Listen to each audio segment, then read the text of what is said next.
السلام علیکم ورحمۃ اللہ وبرکاتہ۔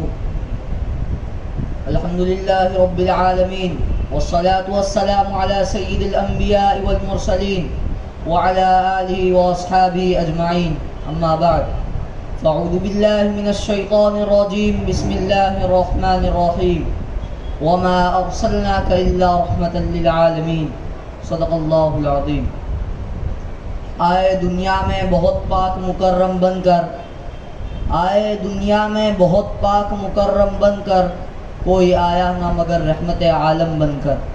محترم علماء کرام اور مہمانان اعظام، اللہ رب العزت کی پاکیزہ صفات میں رحمت تمام صفات پر غالب اور دنیا کی تمام مخلوقات پر سایہ فگن ہے، جیسا کہ قرآن کریم میں اللہ تبارک و تعالیٰ نے ارشاد فرمایا، وَرَحْمَتِي وَسِعَتْ كُلَّ شَيْءٍ، میری رحمت ہر چیز پر چھائی ہوئی ہے۔ یہ اسی کا اثر ہے کہ دنیا کی تمام مخلوقات اس کی نعمتوں سے مستفیض ہو رہی ہے اور ہوتی رہے گی، یہاں تک کہ قیامت کے دن بھی کفار و مشرکین کے علاوہ تمام مجرمین کو اسی صفت رحمت سے معاف کر دیا جائے گا۔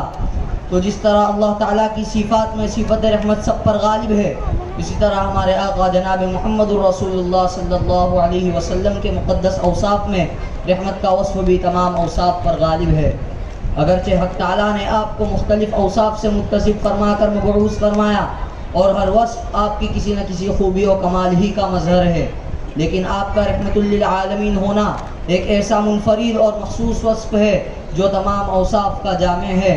آپ کی پوری زندگی اسی کی تفسیر و تعبیر ہے۔ خود حق تعالیٰ نے آپ کی حیات طیبہ کو اسی عنوان سے قرآن مجید میں بیان فرمایا، وَمَا أَرْسَلْنَاكَ إِلَّا رَحْمَةً لِّلْعَالَمِينَ، ہم نے آپ کو سارے جہاں کے لیے رحمت بنا کر بھیجا ہے، چاہے وہ عالم انسانیت ہو یا عالم جن یا عالم حیوانات یا عالم چرند پرند، ان تمام عالموں کے لیے آپ کو رحمت بنا کر بھیجا گیا ہے۔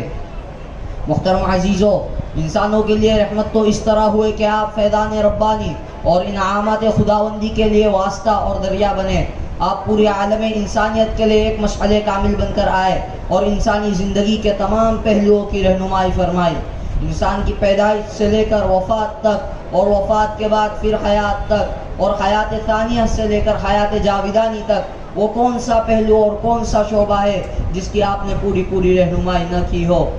علامہ ابن قیم رحمۃ اللہ علیہ کے حوالے سے ایک جگہ لکھا ہے کہ اگر عالم میں نبوت کا سلسلہ نہ ہوتا تو نہ علم نافع کا وجود ہوتا اور نہ عمل صالح کا کوئی تصور ہوتا اور نہ معیشت و معاشیات کا کوئی صحیح رخ ملتا اور نہ حکومت چلانے کے صحیح ضابطے ملتے، بلکہ لوگ جانوروں، درندوں اور پاگل کتوں کی طرح ایک دوسرے کو کاٹتے رہتے۔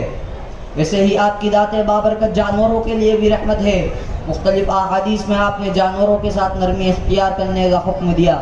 ایک حدیث میں فرمایا، اتقوا اللہ فی ہذہ البہائم المعجمہ فارکبوها صالحہ واترکوها صالحہ، ان بے جان جانوروں کے بارے میں خدا کا خوف کرو، جب تک وہ صحیح سالم ہو ان پر سواری کرو اور صحیح حالت پہ چھوڑ دو۔ اسی طرح آپ پرندوں کے لیے بھی رحمت بنا کر مبعوث کیے گئے۔ ایک سفر میں کسی صحابی کو آپ نے دیکھا کہ پرندوں کے چند چوزوں کو چادر میں لپیٹ رکھا ہے۔ آپ نے اس کو کھولنے کا حکم دیا۔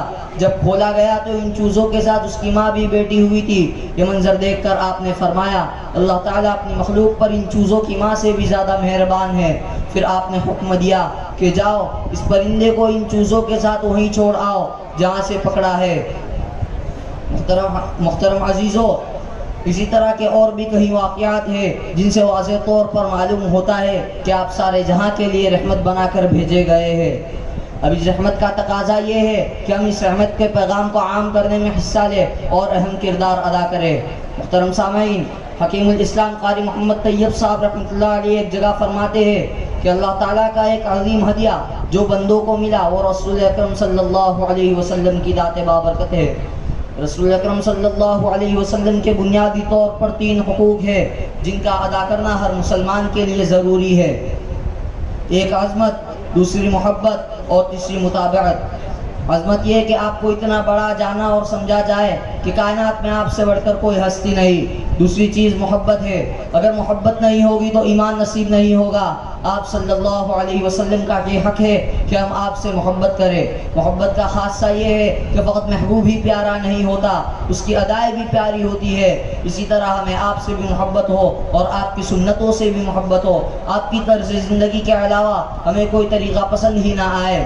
اور تیسرا حق متابعت ہے، جو سیرت آپ نے ہمیں لا کر دی ہم اس کی پیروی اور اطاعت کریں، اور جو سنتیں آپ سے ثابت ہے اس کی اتباع کریں۔ ایک ایک سنت کی پیروی میں جو نورانیت و برکت ہے، ہم اپنی عقل سے 1000 قانون بنا لیں، اس میں وہ خیر و برکت نہیں آ سکتی۔ اسی لیے شاعر کہتا ہے، نگاہ عشق و مستی میں وہی اول وہی آخر، نگاہ عشق و مستی میں وہی اول وہی آخر، وہی قرآن وہی فرقہ وہی یاسی وہی طٰہٰ۔